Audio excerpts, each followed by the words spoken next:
So this is the Caprivi Strip along here. The Caprivi Strip technically starts from here and is this section of land to here. Rundu's the town over here.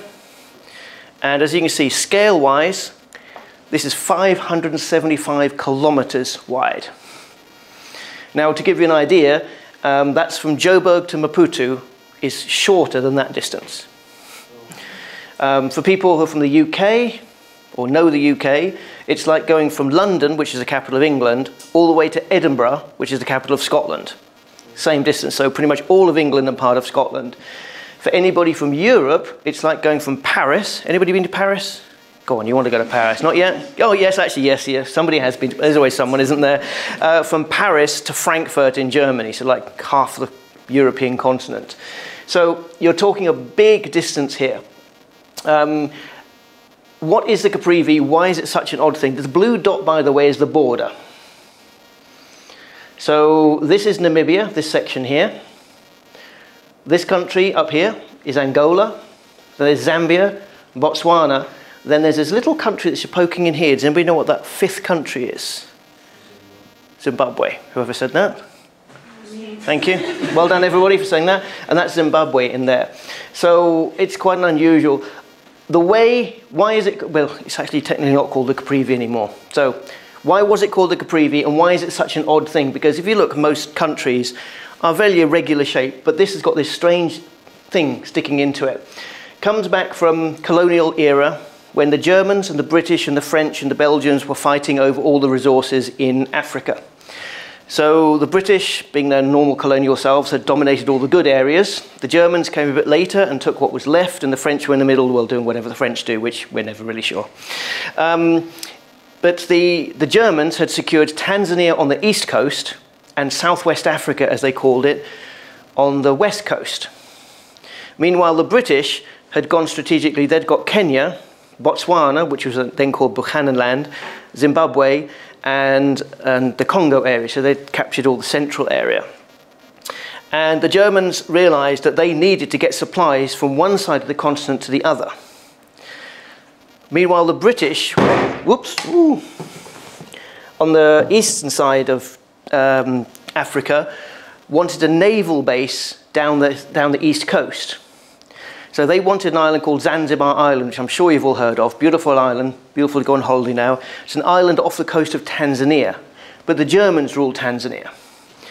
Now, the Germans then did a lot of research up and down and found that the only way from Southwest Africa across the continent was this fine strip of land here to go inland, because all the rest of the area south is either floodplains, which you couldn't cross, or desert, or mountains. So they did a lot of research, and on that coast they found, on that bit of geography, they found that this was a non-flooded raised bit of land that could access Central Africa. So they thought they were onto a winner there, because they could go across there and connect up with Tanzania. The British, on the other hand, already knew that there was this small thing across here called Victoria Falls. But they didn't tell the Germans that. So they bargained with the Germans, and the German Chancellor was von Caprivi, to swap Zanzibar Island for this stretch of land. And the Germans thought they were getting a really good deal, because they got the only access into Central Africa from the west, and they would be able to join up with Tanzania. Meanwhile, the British knew that as soon as they got there and tried going further down, they would get stuck.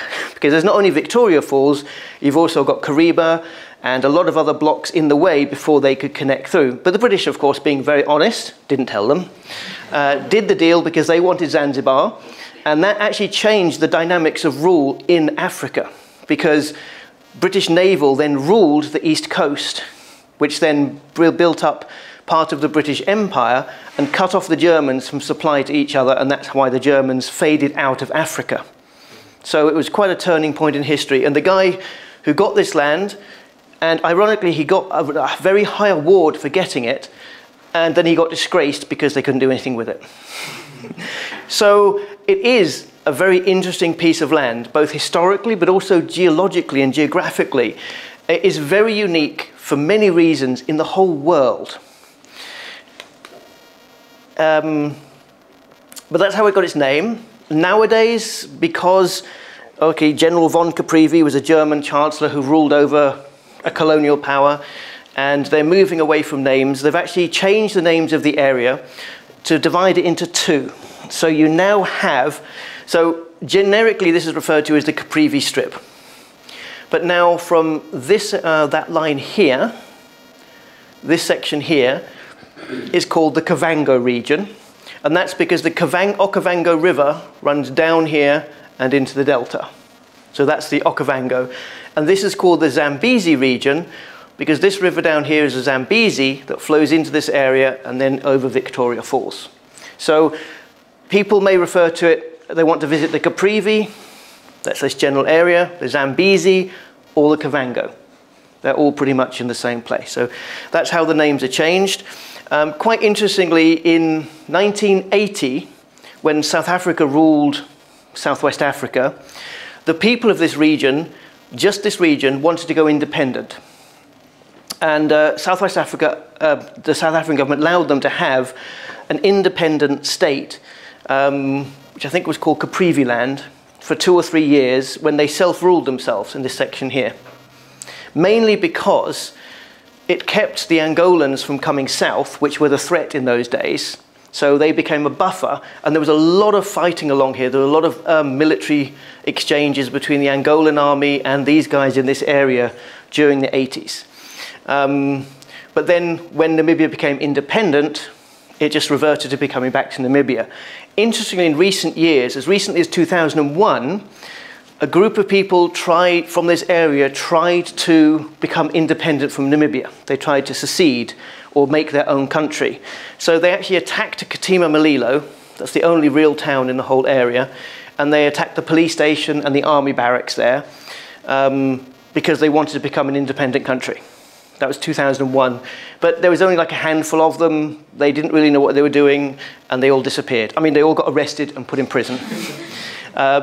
But it's still just a little bit discomfort under the surface there, that there's not problems in the area, but there has been things going up and down. And that's partly geographic as well, because you've got this odd bit of land that is not really Namibian in so many ways. The people who live here are not like any of the other people in Namibia. They're mostly Caprivis and Kavangos, as they identify themselves. And most of them live in areas that encompass this whole area. So they identify more with the Angolans, the Zambians, Zimbabweans, or Botswanans than they do with the Namibians. The other problem with this area is industry-wise, in terms of providing jobs and income, there is nothing in this area.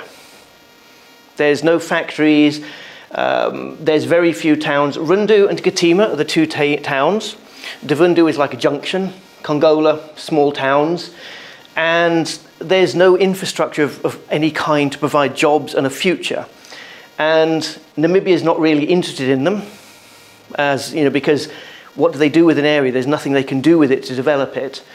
So the people think, well, they'd be better off if they were either by themselves, and then they could charge a tax for all the people going across, or they'd become part of Angola or Botswana and get support from that side.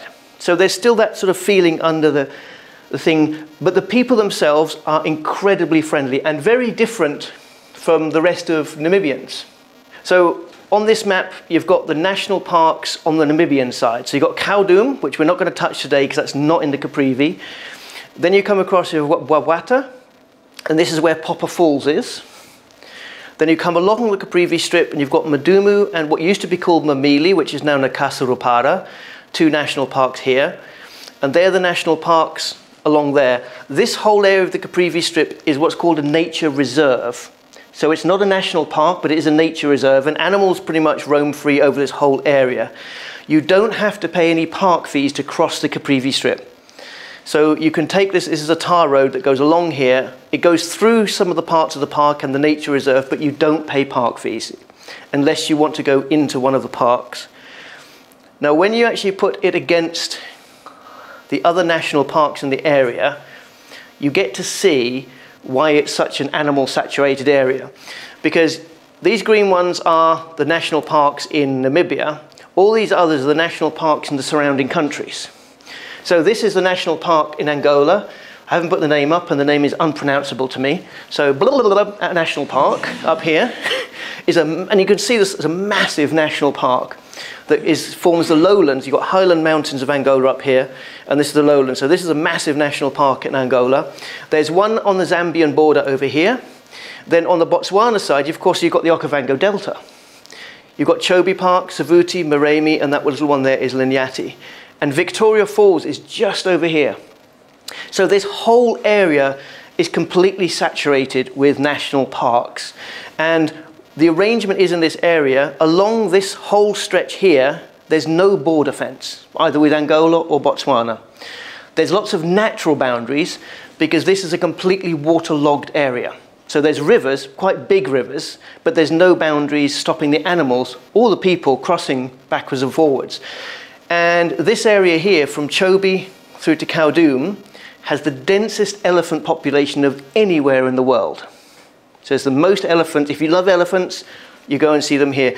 This main road here, I've got some footage of it later. It's very rare that you can drive this road or this road along, this road along here without having to stop for elephants on a main road, day or night. And it is a reason why nobody drives along here at night, because instead of encountering a kudu or a warthog or things like that, you're more likely to count hippos, crocodiles, herds of giraffe, lions on the main road. So I know we always say this about all of Namibia, don't drive at night, but in this area particularly, you don't drive at night.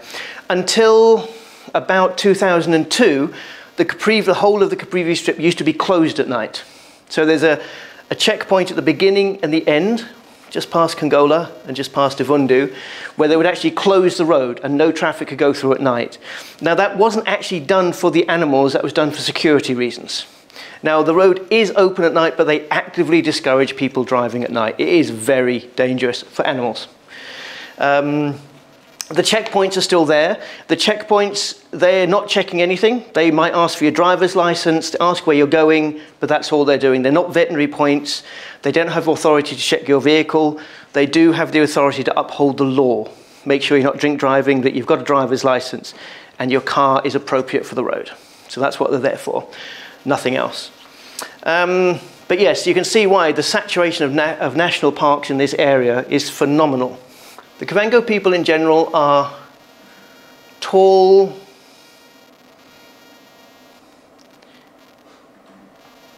healthy people because they live on the river. So this is the road to Rundu. This is the main road that goes up north from Etosha, and it's the only road that then goes up there. And this gives you an idea of what the main road is like. This is not in a national park. This is just the road between Grootfontein and Rundu as you go north. And yeah, you'll quite regularly see a lot of animals wandering across this road. And this is the road. There's barely any road markings. It's quite a quiet road. It's a good tar road. But that's the road heading north. And that gives you an idea of the scenery as you start to go north. Some of the people, there is a couple of cultural villages that you can visit. But in general, the people are super friendly. They really are nice up there. And they are very traditional. Back to our map here. The whole region doesn't have a lot of industry or modernization. So you'll get people working in the tourist lodges, but most people still live completely traditional lives. So they will have a mud hut. They will be goat herders, cattle herders, bless you, Storm, and fishermen. And nothing is modernized. Most of the places along there, most of the locals do not have electricity or water. They take their water and they wash in the river, and that is their supply of water. So that is how most of the people along that place, along that area live. So it is really very interesting for everybody to visit, but particularly for Europeans who don't understand that people still actually live like that and choose to happily live like that, because everywhere else in the world is getting modernized.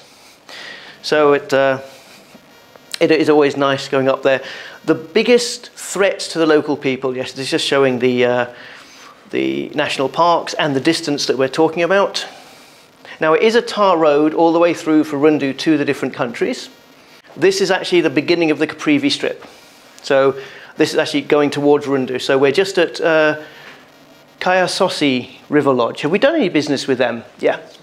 Yes. So this is a nice, we'll just have a quick peek in here because this gives you a rough idea of the type of accommodation, because although it's a very rural area, and there is 1 or 2 luxury lodges up there, most of the accommodation up here is what I'd call quality budget. So it's not posh, but it's clean, tidy, safe, and for most of this area, the big pull is obviously being on the river, because Namibia is dry, dry, dry.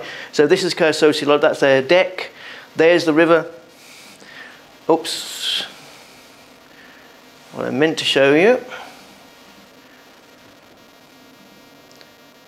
Over there, that's Angola. So this is the Okavango River running down here that then goes into the Okavango Delta, and that's Angola over there. So you can see there's no actual border up there. And quite often, a lot of the people from the villages and the towns over the other side, because Angola on that side is not very developed, will come and do their shopping in Rundu. And they'll just swim across or come across in little boats, come and do their shopping, come and have a meal at the restaurant, and then go back for the evening. Despite the fact that this whole area is infested with 2 very dangerous things. Sorry, did you have a question? Or? No. Oh, that's what I thought. There's 2 very dangerous things in this area, apart from humans.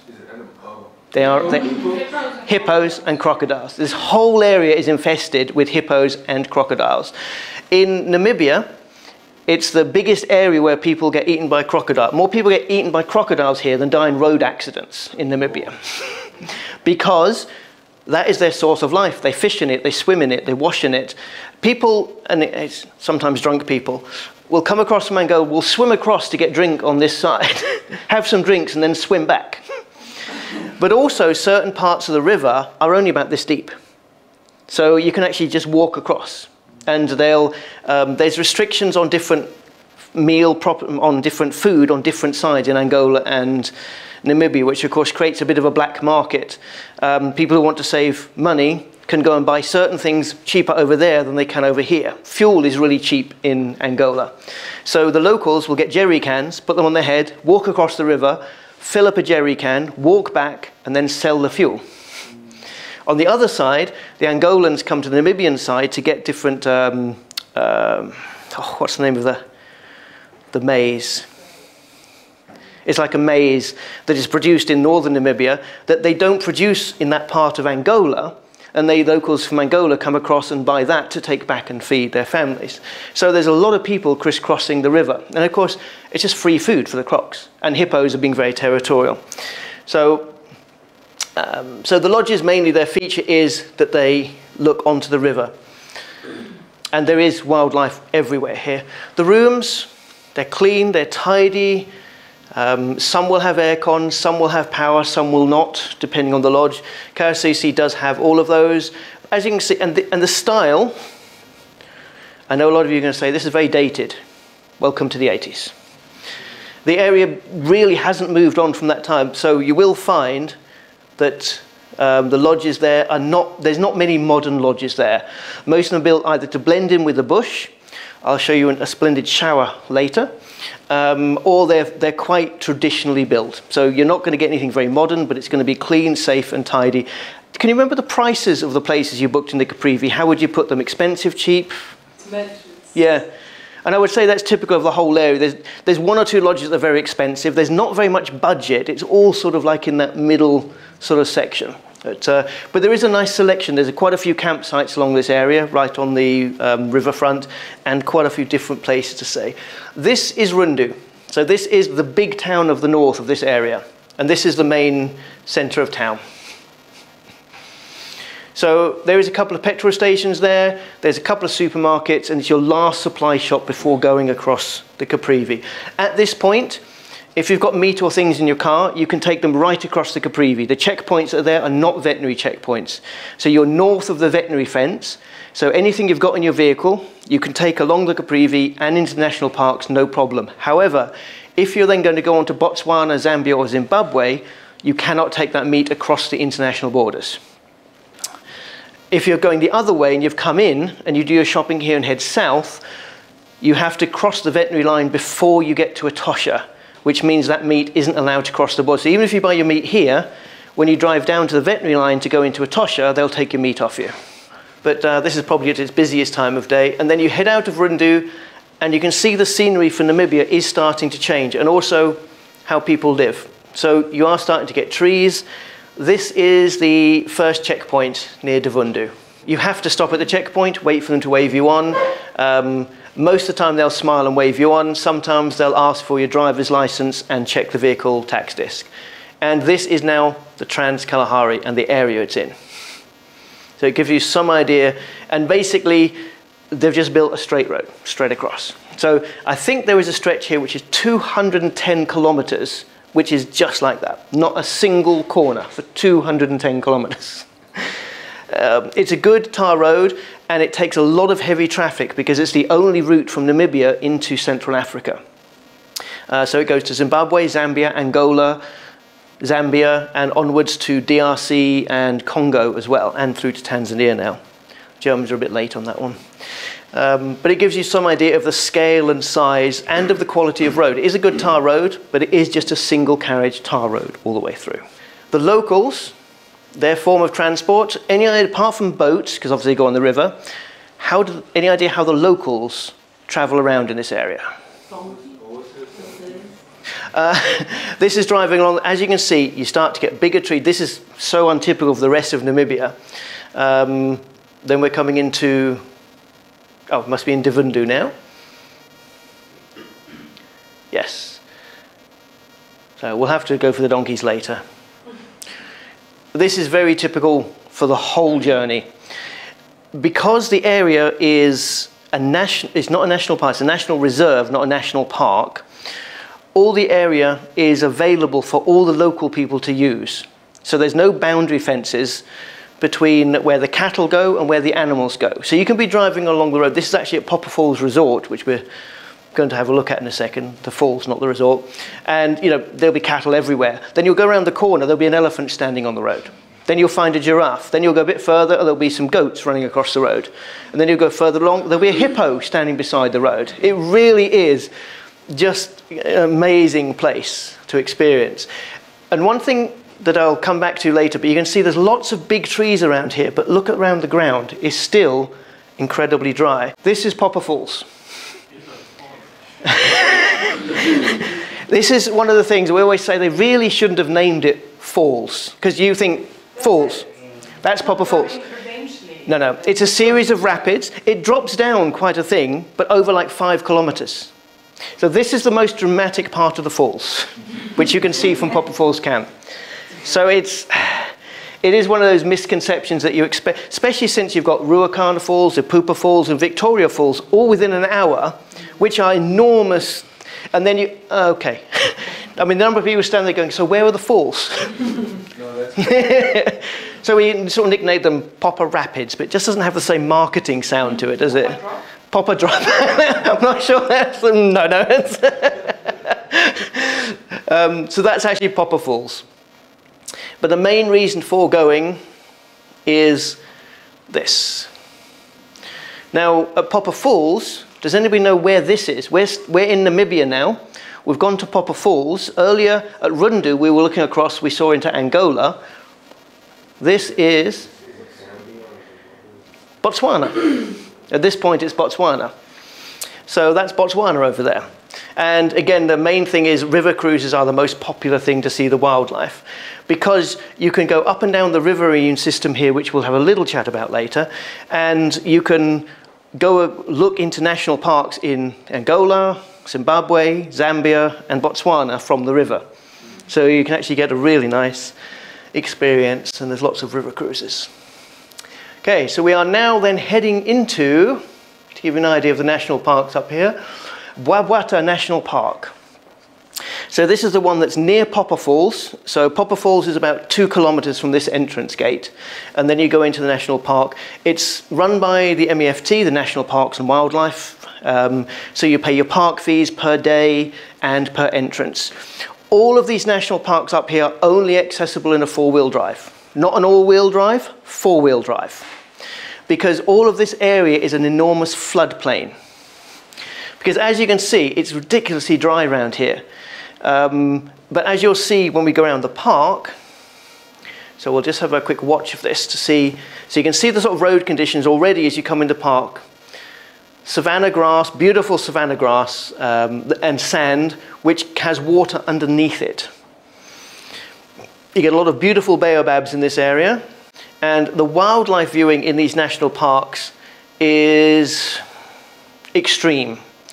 You can drive for 2, 3, 4 hours and not see a single living creature, and then you'll have a lion in the middle of the road.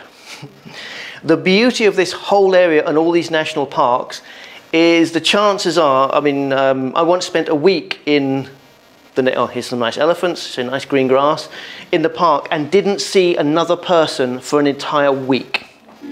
Now you imagine going to Kruger and not seeing a person for a week. And that is the beauty of these parks. The wildlife is not as full of in the area, but when you find it, it's absolutely amazing. And you will get close to it. And you will be alone. There's an elephant coming to say hello. Getting a bit nervous with the camera there, but we'll be okay.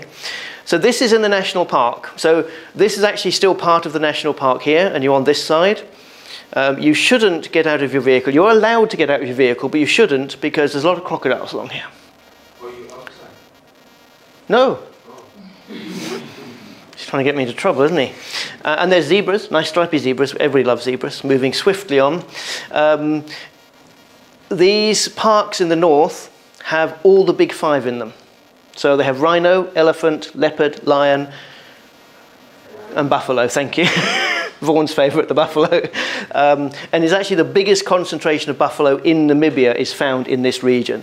So it's really good big 5 territory, but it's also exceptional birding territory. So a lot of birders will head straight up here and spend their entire time up in this area because the birding life is absolutely fantastic. The roads, so you can see, this is a good road. A lot of the roads will be deep sand, and some of them actually cross little bits of river. So you can only, they will let you in any vehicle, but you can actually only get through the park or drive around the park in a proper 4-wheel drive. Most of the time you won't be in 4-wheel drive, but there'll be sometimes you will need to get through a deep patch of sand or go through a river. So it's actually quite exciting driving through it because it's not challenging 4x4, but you get to use your 4x4 and get some mud on the side. And a lot of it is open plains and floodplains. At this point, where are we? This is part of the Kwando River that runs through Bwabwata National Park, because there's 3.5 rivers in this area that we'll talk about. But you can see the game viewing and the game sightings are very different to a lot, either Etosha, which is big open areas, or even Kruger. But you can see, and this is zipping along from Bwabwata, the Divundu turning. This is on the, what I'd call the Caprivi reel at this point, because Rundu to Divundu is really not the Caprivi. It starts at Divundu, where Papa falls, and then runs along this area here. And you can see the trees are getting bigger, nice road, but this is how most people live. And this whole strip is populated alongside the road. Mostly in local kraals, and they're either fishermen or cattle herders. Like the rest of Namibia, that causes a problem, even though they've got all this water around, they still can't grow crops here. Which is ironic, because it's probably the most well-watered part of Central Africa. The reason being that although there's all these rivers around, there's no rain in this area.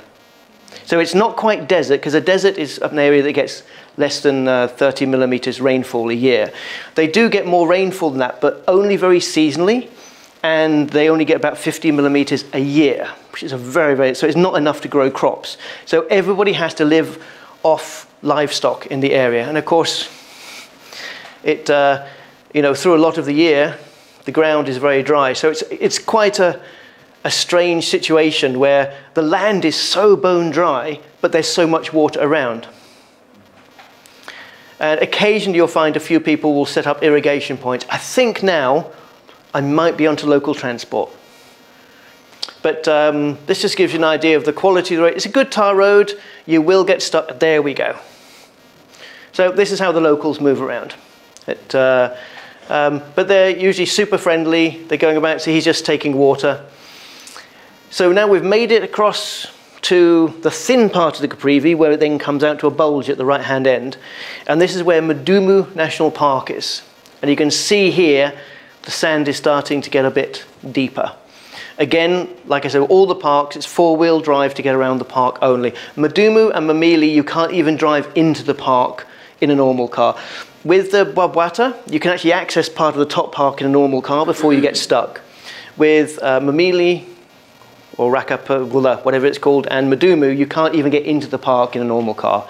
There's too much sand. But again, it's a mixture of huge, flat floodplains and then savanna and bushes. And again, the likelihood of you meeting anybody there is really, really, really slim. So it really is beautiful. Some elephants having an afternoon dip. Don't swim. Lots of elephants, hippos, and crocs. The same as water crossings. I don't know if anybody's done four-wheel drive, but when you drive, a lot of the places you have to drive across parts of the river in between sand patches to go from one side to the other. Now, normally with a water crossing, what you're taught in a four-wheel drive is before you drive across, you walk across and check the depth. If there's crocodiles, probably not such a good idea. So that's when you need a volunteer from the team, or you wait for somebody else to come past, which of course in this area might be weeks.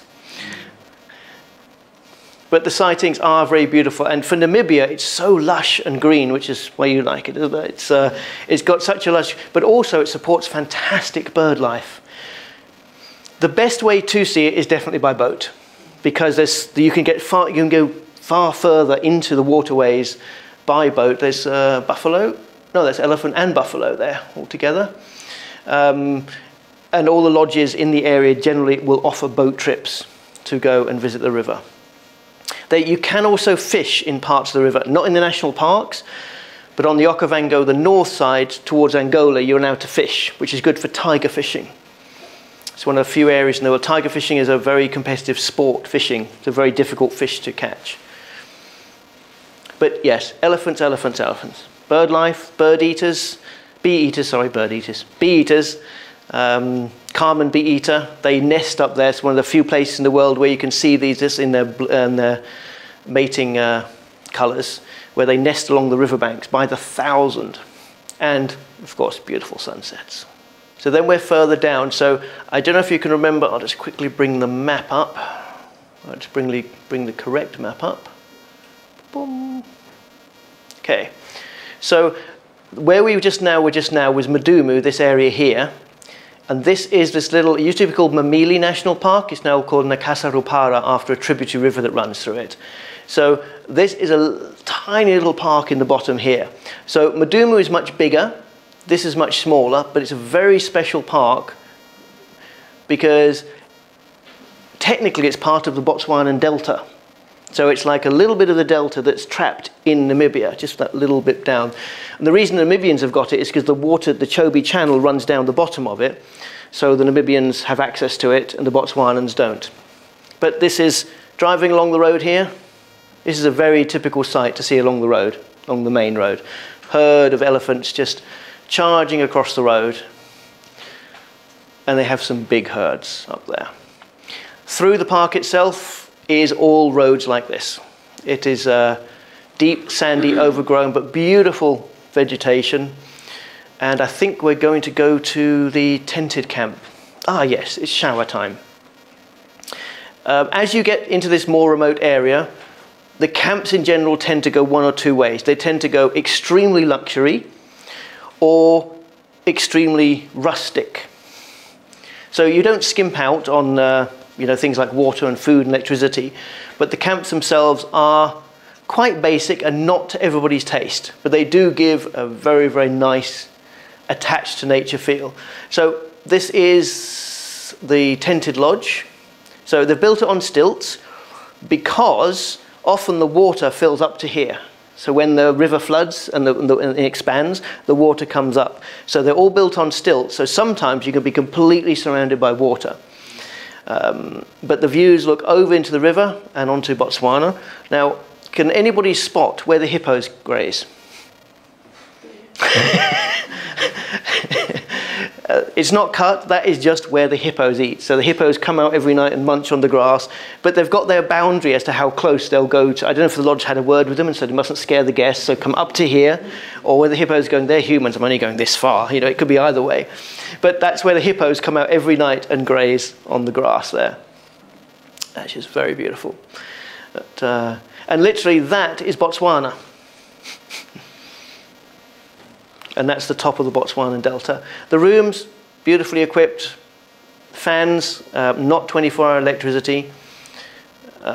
They're comfortable, spacious. The one thing that two people do query about is, I think we're going to go and see the shower. Oh, first of all, the toilet, wash basin. This is the shower. So the shower has no roof and only one wall. And looks out onto the river into the bush. So they've grown, they've built up the trees and everything around them and built them so, but you basically just stand on the deck and shower outside. And that's the view you have from your shower. And water is heated by a donkey. We had the donkey discussion before. Everybody knows what a donkey is now, apart from a four-legged animal, big ears. Water heating donkey. So here's, they heat by donkey. So they build the fire, heat the water for your shower. But, do you build it yourself? No, generally they will come and do that for you in most of the lodges. They'll heat it up. They'll sometimes ask what time you want to have hot water, or you can ask them and they'll put it on for you. But it takes about 20-30 minutes to heat the water up in the tank. But we're still talking a hot part of the country because Kate, where's Kate? Oh, there's Kate, sorry, hiding. Kate's from Limpopo, which is, would you say Limpopo as a bit north of Mpumalanga, hotter or colder than here? Hot. So if you're going from here to Limpopo, it's much hotter. Now here, we've gone above the Tropic of Capricorn, and we're heading towards the equator. We're a lot further north here. So the whole area is hot in the winter and really hot in the summer. And it's humid, which is unusual for Namibia because you've got all this water around. So it is a very hot. Having said that, it doesn't get to the Namib desert temperatures hot. So it doesn't get to like 40 degrees. It gets to about 35, 36 degrees. But it does that all year. And the minimum temperatures, summer temperatures, it can dip to 30 degrees at night. So, and in cold temperatures, maybe 26 degrees is cold, which is why you, of course, need a nice fire pit to sit around. But, and enjoy, and yes, you're basically gazing over into Botswana. And that's the top of the delta there. So you could literally just walk across into Botswana, crocodiles permitting. But this is why you go to this area, just the remoteness, the absolute sheer beauty of the area, some of the game drives. Impala, I'm sure you've never seen them before. But in Namibia, impala are rare. Elephants, which are not rare up there, but you will see a lot of elephants, beautiful breeding herds, of course baboons. And it's interesting, in this part, all the lodges, none of them have problems with baboons. They don't come into the camps because they're never fed by the public.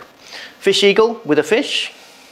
See a lot of fish eagle. Fish eagle without a fish, but his friend the kingfisher is offering him one. So yes, the birding and bird life is superb. And yes, going around by boat is definitely the best experience. It's beautiful to go out. You do need a local guide and a local boat to know where to go there, because it's just a maze of waterways. And of course, hippos, crocs, elephants are crisscrossing these areas all the time. And then heading out the park, this is just to show you the sort of road and the main exit for people who like bridges. And now, I know it's very Namibian style, and we're talking about the most watered area of Namibia, but this is a river. It just doesn't have any water in it today. This is the exit out of the Madumu Park. Because these are some of the fascinating things about the area that make it so unique. Obviously, it's a completely unique location where it's located in Namibia. The surrounding countries. Now, does anybody know what a tri-point is? 3 boundaries touching on one. Yeah, so 3 boundaries touching each other. Sorry, do you? No.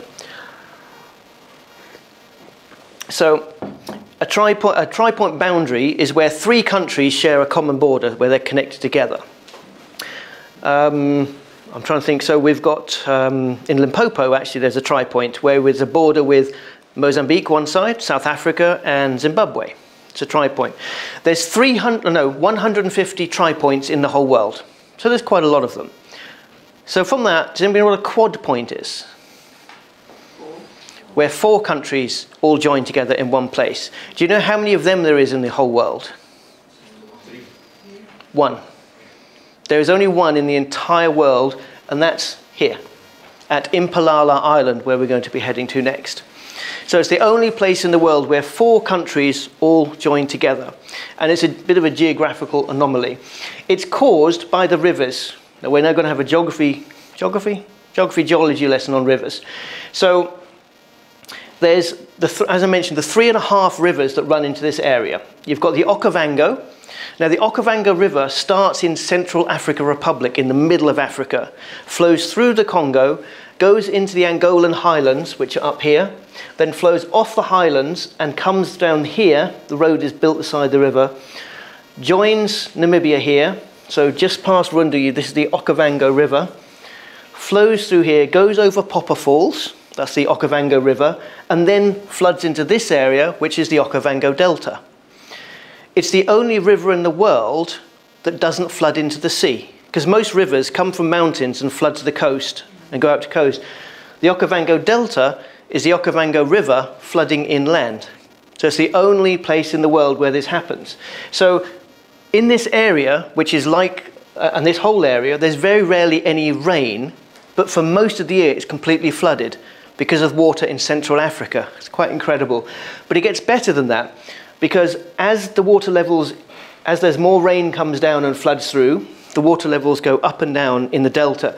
The depth of the delta varies 6 meters on an annual basis for how much water floods in and out in the deepest part of the channel here.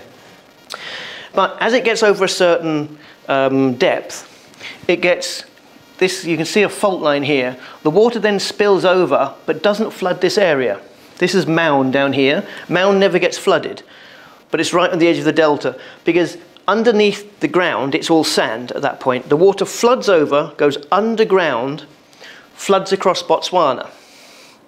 And down south here, I don't quite have in the map, it's just on the edge there, you've got Ngai Pan, which is a big salt pan that floods once every 20 or 30 years when the delta overfills. So the water floods under Botswana and then fills up the pan. Then, when the pan gets to a certain level, it does the same thing. It spills over, disappears into the ground, and guess where it goes next? Sandwich Harbour, Namibia.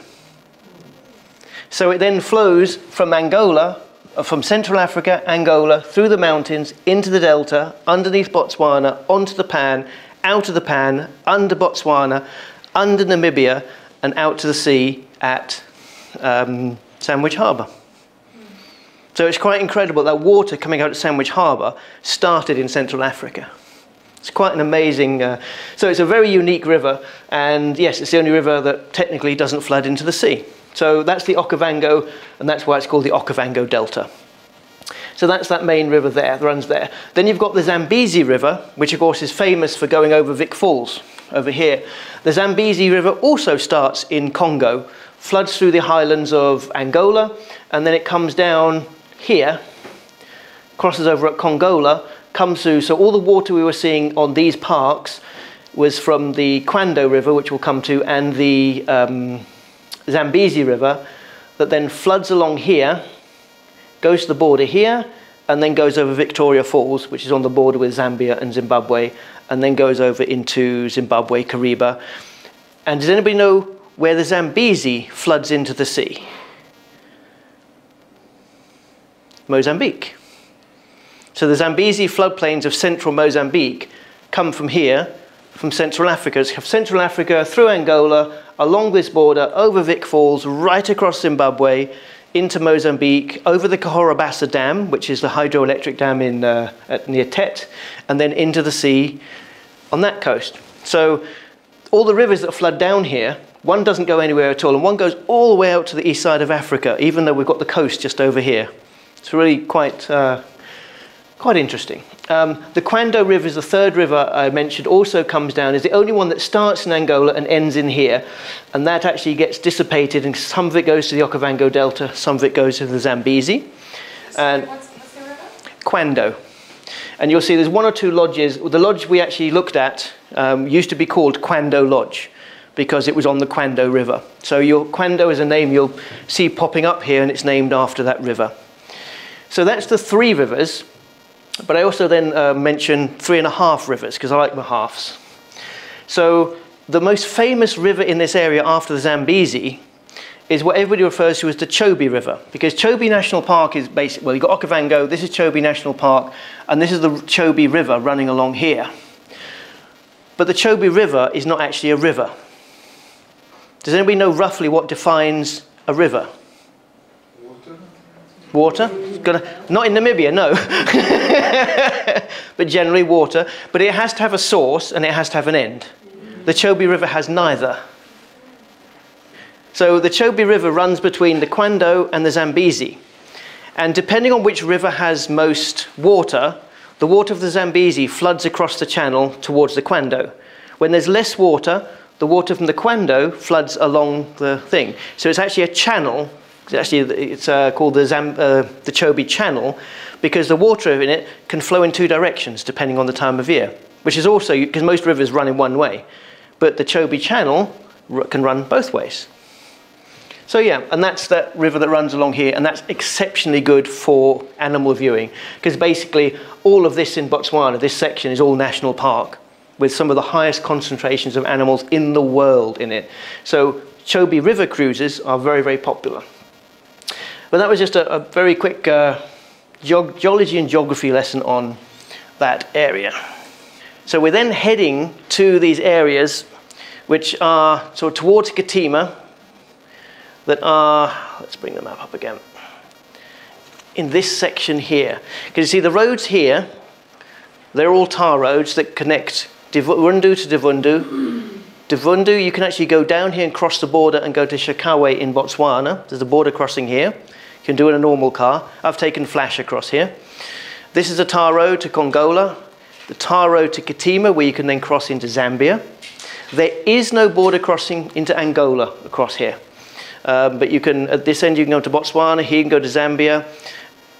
You can then see the road then swings down here into Botswana, or down this way again into the park. But there's no border crossing in this section. So you've got Botswana crossing, Zambia crossing.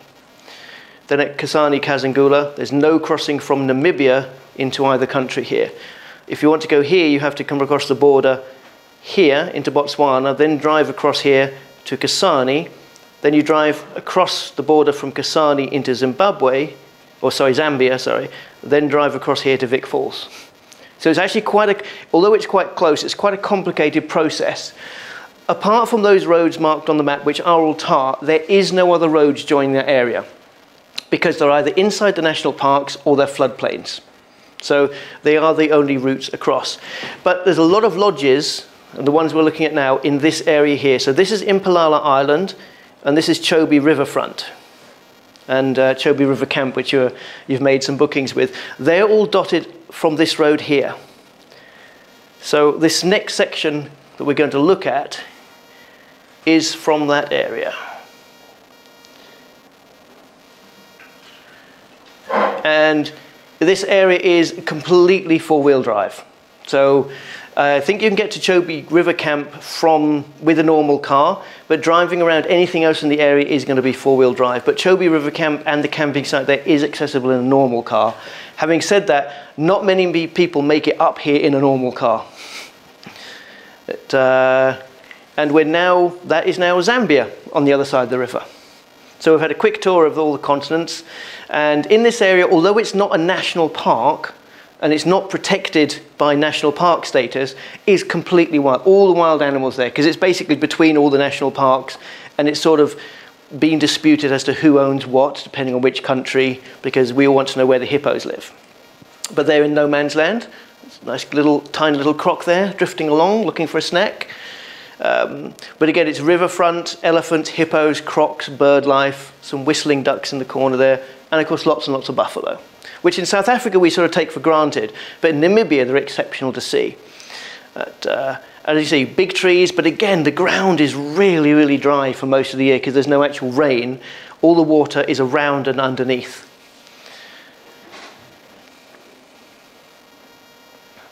But it's a beautiful area, but it takes a lot of effort to get there.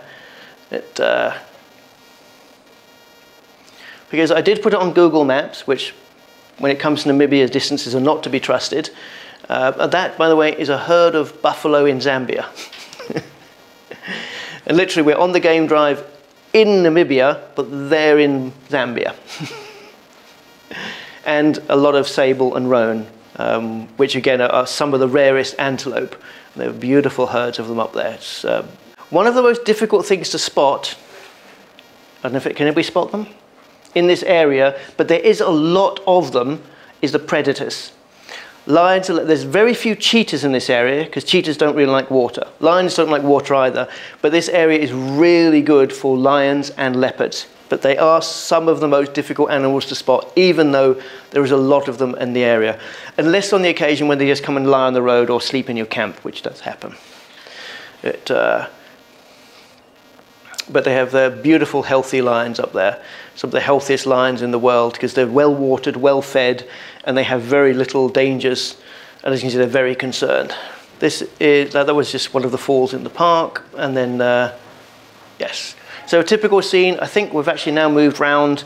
We're looking in Zambia. No, I think we're still looking over into Zambia at this point. But this is a typical elephant herd that you'll see around there. I mean, they are big breeding herds.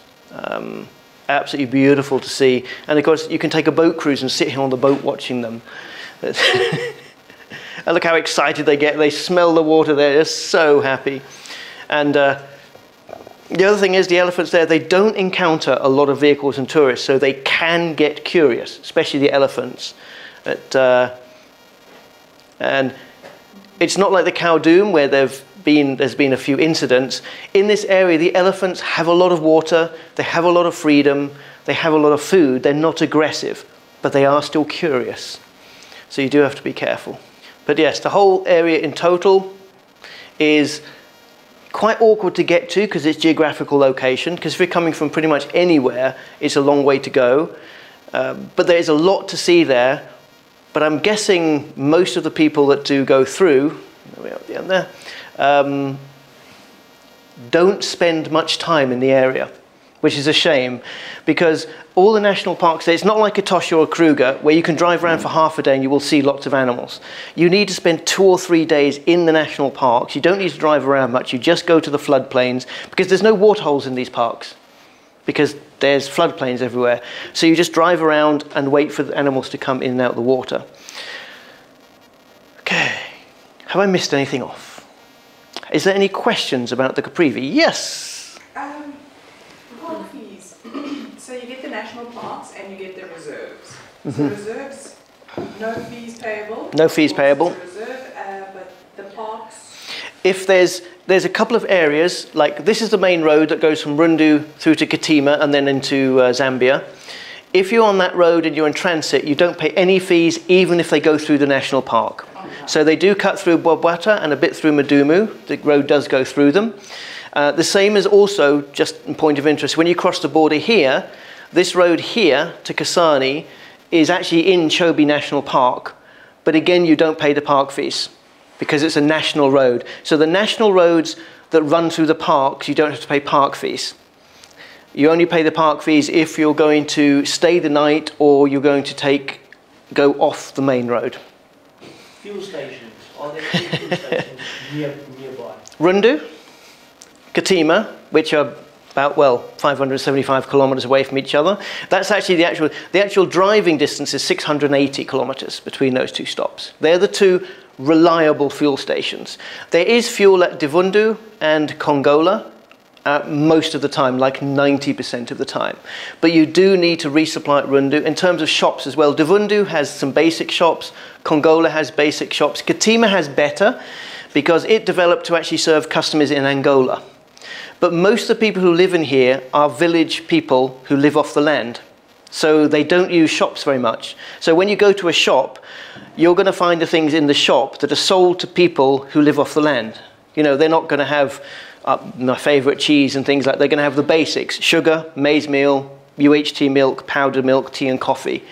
You know, so you're not going to do a full resupply for an overland trip, but you're going to be able to get basics. Rundu is better, has got a supermarket. I think Katima now has a supermarket as well. It's got a spa. It's got a spa, yes. Yeah, and that's actually quite a recent addition. But generally, Rundu and Katima are your supply points for fuel and supplies and repairs. So you do have to fuel manage, because that's a long distance, especially if you're then going into the national parks and driving in a four-wheel drive. It obviously takes your fuel. So you do have to work that out. Drinkable water. There's just, as long as you don't mind the crocs, help yourself. It is one of the unusual areas of Namibia where the water is really drinkable, because all the water is coming from the Angolan highlands. So it's good fresh water, it's not groundwater. The problem with most of Namibia is that you drill down to get water and it's contaminated with saline and soda from the ocean and the geographics. In this area, all the water has flooded through Angola, so only the Angolans have washed in it, and then it comes to this area. So all the locals along this area just drink from the river, do everything in the river. So you can drink from the river, you can wash in the river, crocs permitting, but it may upset your stomach. It's not going to kill you. Well, it shouldn't kill you. Yeah. But you can buy water supplies. You can drink the water from the taps there, but yeah, I wouldn't recommend tourists drinking from the river. So you say that the people there are basically independent? Yes, they consider themselves independent, so yeah. when hiring a car, can you drive through that strip? Yes, it's still considered Namibia. It's part of Namibia. You don't have to have any special regulation for going through there. But the two checkpoints, if you're in a rental car, is something they might check. That they will check that you've actually rented the car, or that you've got the authorization to drive the car, because it's not such a big problem now. But in early days, like from 90s to about 2005, it used to be very common to steal cars in South Africa or Namibia and sell them in Angola for parts, because Angola was just developing them, and they have an incredible tax on import of cars, especially luxury cars. So occasionally I'll be driving along here. We used to stay at a lodge here called Kavango River Lodge, beautiful lodge on the river. And one of the nice things about it is the river flowed, stopped and flowed. It was really weird, like it was a natural phenomena, and there was a bit of land in the middle where the water went underneath. And occasionally we'd be sitting there in the evening, we'd watch some elephants, the hippos, the crocodiles, we'd have the fire going, crack a few drinks, and we're sitting there, and you'd see a Jaguar or a Range Rover or a Porsche driving down the riverbed, crossing over there, past the elephants and going into Angola to be sold. And it had probably been stolen in South Africa, driven all the way up, and taken and disassembled into parts and sold in Israel. I mean, one day we actually saw a Rolls Royce, a Porsche, and a Range Rover in convoy driving across this river. And it's like you're in the middle of nowhere, and there's elephants and hippos, and there's this. It was a bright red Porsche as well. Sorry, just driving. I was like, okay, let's. But that has eased a lot now, but it is still a problem. I mean, the problem with so many what you'd call lawless borders in there, and we've got Zimbabwe, Zambia and Angola, which are all countries which are not the most law-abiding countries in the world. And in this area, and that is the other problem, the people of this area don't consider themselves to be restricted to the Caprivi, because their family is all over this area. So they haven't even bothered putting borders here. They did try and put a border post in at Rundu. So they put a barrier over by the river, and they built this expensive ramp down, and they put a little hut, and just nobody went there. I mean, it's and especially there's like been there. So you'd have the guy sitting in his hut, and then over there you'd just be loads of people walking to and from and driving over this side. He just like, okay, this is pointless. But yes, it's still part of Namibia. At the moment, things seem to have calmed down in that area. But it's something we just keep an eye on in social media. Is it illegal to just swim across? Technically, yes. Unless you take your passport.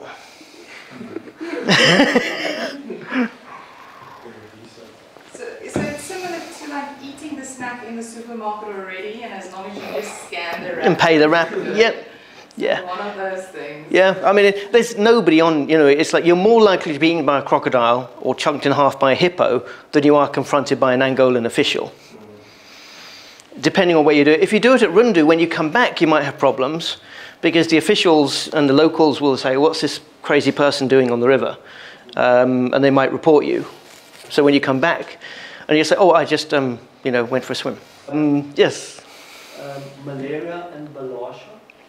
Both are present up there. Malaria particularly, because from Etosha, pretty much if you take the veterinary fence line in Namibia, anything north of that, for the whole of Africa, all the way up, has malaria.